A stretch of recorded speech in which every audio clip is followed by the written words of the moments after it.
So, is the Western genre dead?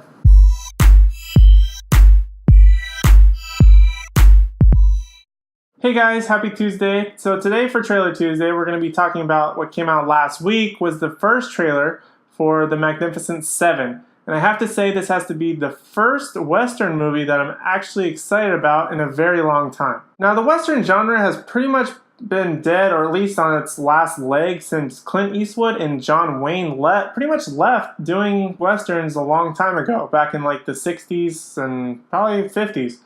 But this has to be probably a resurgence. It's a breath of fresh air. There's been plenty of iterations of Westerns over the past few years. Cowboys and Aliens, The Lone Ranger they tried to make. There's been tons of them. There's been one on Netflix that Adam Sandler tried to do. There's been tons of Westerns trying to be adapted into the modern era. But unfortunately, I don't think any of them worked really well. But this one has me very, very hopeful and very, very excited. So this film, The Magnificent Seven, is actually a remake of a film by the same name that came out in 1960. This actually looks like it can bring something back to the Western genre. It might be able to bring it back into relevant films, because it's all been about sci-fi, actions, thrillers, horrors, pretty much everything but Western. But The Magnificent Seven looks like it can bring it back. The new film is going to be directed by Antoine Fuqua, who did The Training Day, Equalizer. He did a ton of films, Southpaw. This film is going to star Denzel Washington, Ethan Hawke, Chris Pratt, Vincent D'Onofrio. It's got a ton of stars in it that I forgot to even mention just now. But it's got a ton of star power, and it looks like it might actually be a film that can be worth watching. A Western that's actually worth watching for the first time in God knows how long. So like the original Magnificent Seven, this one's going to be about a small town, really. They say village in the synopsis, but really it's a town. It's a small town who keeps getting overrun by like these thieves and criminals. Finally, they have enough of it, and they ask for help from this guy who puts together basically a ragtag team of various cowboys and stuff like that from around the area, who obviously there's 7 of them, hence Magnificent Seven. But they go and pretty much stop all the bad guys that are in this village or town. But it's basically a rehash, same exact story from the original. It's basically the same exact story, just 56 years later. But this one actually looks exciting. It looks like it brings, like I said earlier, it brings something back to the Western genre. The Lone Ranger tried this, but I feel like the Lone Ranger just wasn't really strong enough of a character to be adapted into modern times. They tried to use the star power of Johnny Depp. I don't think that was enough star power to bring the Western genre back onto its feet.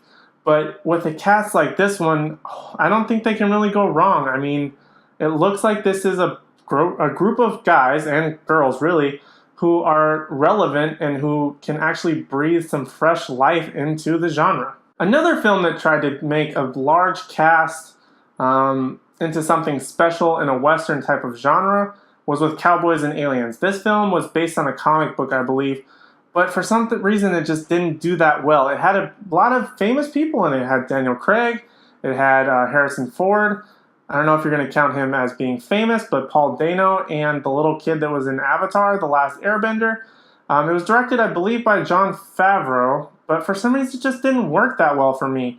It was like they were trying to make a Western film, which could be exciting, adding an element of modern times, which was aliens and sci-fi, and for some reason that mix just didn't do that well. It looked really cool, but it just wasn't that good of a mix. This one, because I feel like they're staying with solid Western themes, there isn't going to be like a time travel portion, there isn't going to be any sci-fi, there isn't going to be any aliens, there isn't going to be any... It's a Western film. It looks like a Western film, and it looks like it's really exciting. It looks like there's tons of action.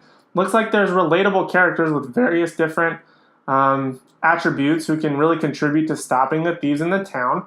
And it looks like it's really, really exciting, and I can't wait to see it. Speaking of the cast, I'm also really excited to see a lot of these people coming back together and working together again, either from a long time ago or fairly recently. For example, is not only directed by the director of Training Day, but also has Denzel Washington and Ethan Hawke, who were both in Training Day. I can't wait to see those two back together. Also, we're going to get Chris Pratt and Vincent D'Onofrio from Jurassic World back together again. They didn't really get a whole lot of scenes together in Jurassic World, But it's going to be kind of exciting at the same time because now, from both Training Day and Jurassic World, both of these sets of characters, or actors, were on opposite sides. There was a good one and there was a bad one. But in this film, we're going to get to see them all together. They're all going to be on the side of good. They may butt heads every once in a while for this film because they have to be a ragtag group that have to come together to stop these thieves and, I think, murderers maybe. But they have to come together. And it's going to be exciting to see all of these characters that have actors who have been formerly worked together and really see them come together on the same side. I think that's kind of interesting. I think it's going to be kind of fun. Like I said, we've seen these characters together in separate movies, but they've also been on separate sides, one good, one bad. And I can't wait to see them together. It's going to be kind of interesting to see how they all meld together. I think it's going to be a really fun movie. Guys, I am super excited to see The Magnificent Seven when it comes out later this year in September. Be sure to let me know what you think about this film in the comments below. And like always, please don't forget to like, comment, subscribe, and we'll see you in the next one.